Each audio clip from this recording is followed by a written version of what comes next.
Hi, I'm Renee Emmons, and I'm going to talk to you today about organ donation. And hopefully, after listening to what I have to say about it, you will consider becoming a registered organ donor. At any time in our lives, we can get sick, get an illness, get a disease that causes us to need an organ transplant, or one of our loved ones could need that, or also a tissue transplant. It's not just organ donation, but organ and tissue donation.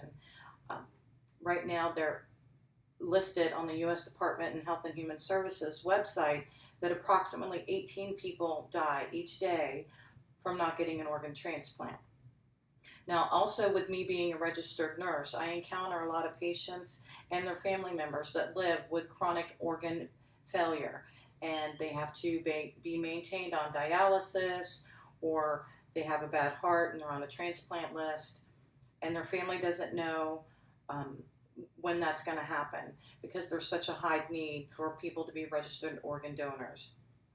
I also have a personal connection with this because I have a son who's 20 years old and had an injury to his anterior cruciating ligament, which is also called the ACL, in the knee, and had to have that repaired. And the only way to repair it is with a tissue transplant. And he was able to choose to use a donor tissue transplant to repair his knee to return to his quality of life. So it does happen, and it can happen to anybody. It can happen to you or one of your family members.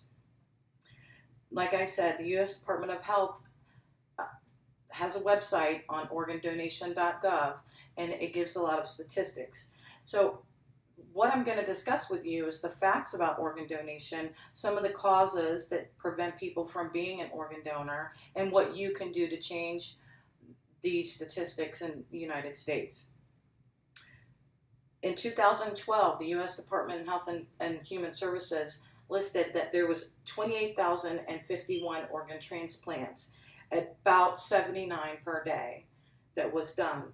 And on LifeLink Foundation, which is another organization, they have it set up throughout many different states where you can register, is they listed that there was right now 120,868 people on the transplant list. And in Florida, there's currently 5,198 people that are waiting for an organ transplant. Now, these numbers were from the time that I accessed these websites, but they grow every day when more people are added to the list. And additionally, there's been over 1 million transplants per year in the United States that are tissue transplants. Like I said earlier, not necessarily organ transplants, but tissue transplants, such as bone, muscle tissue, eyes, cornea, etc. And you can find a lot of information on these websites about what's entailed in organ donation and tissue donation. Some of the negative impacts that are caused from needing an organ transplant is, like I mentioned in the beginning, is that people have to depend on dialysis if they're in kidney failure. And that's a time consuming for them as well as expensive while they're waiting to be matched with a kidney donor.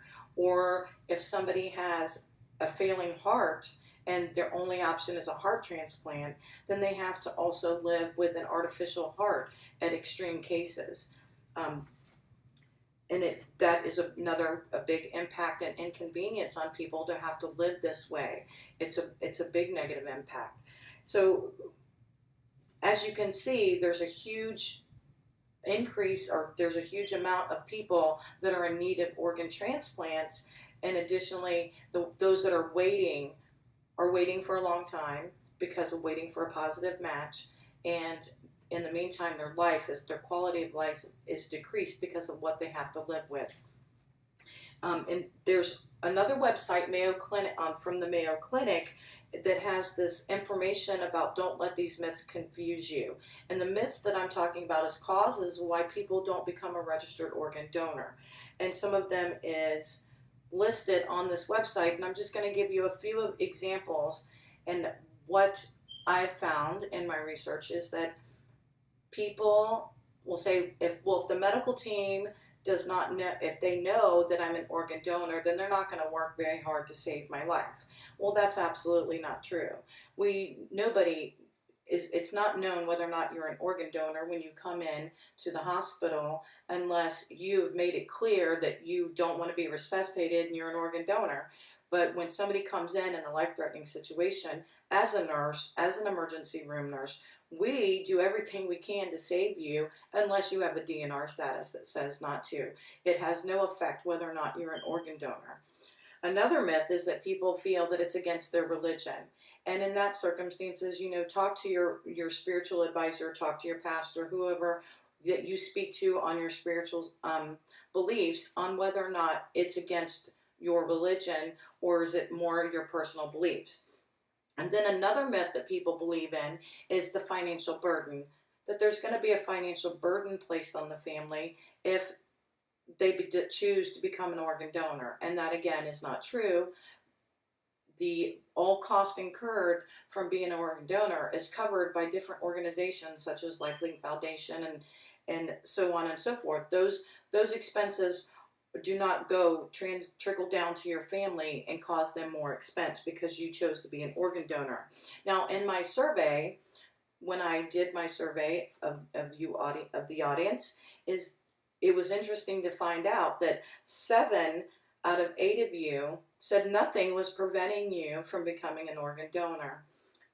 And that is why I'm giving you this information, so that maybe it will convince you that there's nothing stopping you to becoming an organ donor, and it's very simple to do, which is what I'm going to explain next.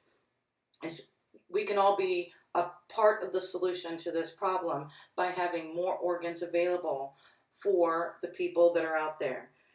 Each donor, according to the U.S. Department of Health and Human Services, each organ donor can help up to 8 people and potentially 50 people through tissues. But 8 organ, can affect 8 people through organ donation alone. So how you can help is you can log on to the U.S. Department of Health and Human Services website and you can register through there. Or you can go on to the Lifelink Foundation organization and register through there. It's very simple. And when you also go and get your driver's license at the DMV, you can also say, yes, I want to be an organ donor and have it listed on your driver's license. But don't stop there. Make sure you talk to your family, your pastor, and your friends. Make sure that everybody is aware that you want to be an organ donor. Because when I've experienced people that are in a state where it's a potential organ donation, their family doesn't know what to do. So make sure that your family knows. We can all be a part of the solution and help save lives by giving the gift of life.